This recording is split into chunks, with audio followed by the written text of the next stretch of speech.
Friend नमस्कार, कसे आहात सगळे? आशा आहे की तुम्ही मस्त आणि मजेत असताल. तर मी सध्या बिलकुल मजेत आहे.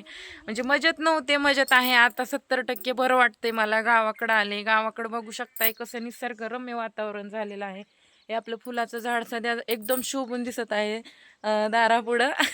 आणि सोयाबीन बघा आपली. पण पावसाचं एवढं वातावरण अवघड झालंय की नाही, आताच नाही, दळण न्यायचंय आपल्याला आताच. पुन्हा सांगते मी केव्हा भरायची ते. इकडे बघा, हे करंजीचं झाड, इकडे बघा, हे आंब्याचं झाड, हे लिंबूचं झाड. हो काय आमचा दादा कसा बोलतोय. इकडं आई जेवण करत आहे. इथं तीळ लावलंय, इकडं कुठं दादा कुठं तीळ लावलंय. नाही का बसायचं तुला, बसायचंय बाई. बोलायले ना मी. बोलायली. थांब ग, मार खायचंय काय की तुला असं वाटायलंय मला. नो, मुझे नहीं मार खाना. मग गप बस. मैं शांत से बैठता हूँ. तर मित्रांनो, खूप दिवसानं म्हणजे खूप दिवसानं नाही सारखं चक्र असतात गावाकडं. गावाकडं पाऊस पाणी पडत नाहीये. पावसाचं वातावरण खूपच बिघडलेलं आहे इकडं. बिघडलं म्हणजे पाऊस हवा तसा पडत नाही. तर चला म्हणलं गावाकडं आलते, एक व्हिडिओ बनवावा आणि आपल्या मुलांना पण आणलं. तिची तब्येत खराब आहे अनुष्काची.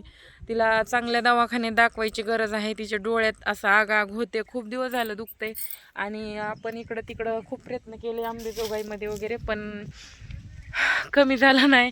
आता बघा ना, मला बोलताना एवढी धाप लागायली की लई चुक, कारण की माझी तब्येत वाढली आता, त्याच्यामुळे मला लई धाप लागते. समजून घ्या थोडंसं. ह्याच्यामुळं मी ब्लॉगिंग करत नाही. एकतर मला धाप लागायली, बोलणं होईना झालं. आईनं सोयाबीनमध्ये तीळ टाकलाय. तीळ सध्या खूप छान आलाय, सोयाबीनी पण खूप चांगल्या आल्यात, पण पावसाचा पत्ता नाही. बघा अनुष्का मागं मागं येते माझ्या. तर काय चाललंय फ्रेंड, सगळेजण माझे शुभचिंतक बरे आहेत का कमेंट करून नक्की कळवा मला. आता मी आहे तुमच्या आशीर्वादानं बरी. तुमचेच आशीर्वाद आहेत माझ्या पाठीमागं, त्याच्यामुळं आज मी इथपर्यंत आहे बी. आणि दवाखाना वगैरे करते, मेडिसन वगैरे चालूच आहेत, त्यात काही वाद नाही. तर त्या जरामुळं आपल्याला नाहीच व्हिडिओ काढणं झालं. कारण कसं असते, कधी कधी जे नियतीला मान्य आहे तेच होणार आहे. आपली जरी इच्छा असली, जेव्हा आपल्याला आजार होते, जेव्हा आपण आजारी पडतो, तेव्हा आपल्याला म्हणजे आपली इच्छा राहत नाही की आपण केलं पाहिजे, उत्साह राहत नाही. माणूस उतून जाते दुखण्यामध्ये की आपलं कसं होईन, आता काय होतंय की कसं होतंय की ह्या सगळ्या गोष्टीचा हे लागलेला असते. आणि आपण जर आपल्याला आपली तब्येत कम्फर्टेबल असेल तरच आपण काहीतरी करू शकतो, बरोबर की नाही? तसंच माझं बी झालं आहे, म्हणून मी व्हिडिओ काढू शकले नाही. पण आता मी काम चालू करणार आहे.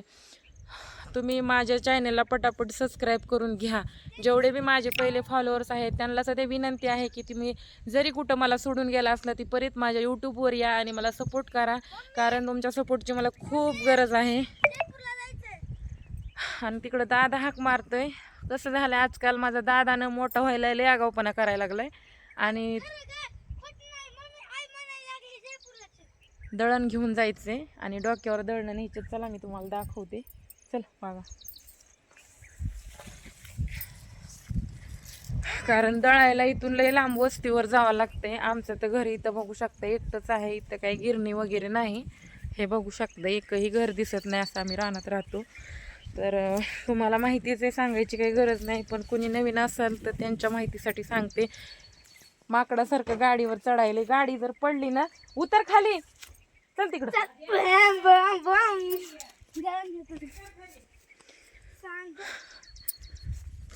तर मी आता सध्या पुण्याला राहते. आपल्या रेसिपीचे वगैरे व्हिडिओ येणार आहेत, तर पटापट चॅनलला सबस्क्राईब करून घ्या.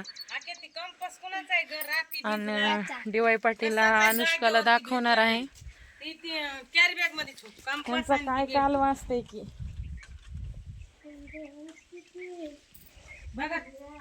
हो का. इथं बघा दळणं ठेवले दोन्ही बी. हे दळणं घेऊन जायचेत आपल्याला आता, बघू शकते. तर चला भेटूया नेक्स्ट व्हिडिओमध्ये. Bye bye.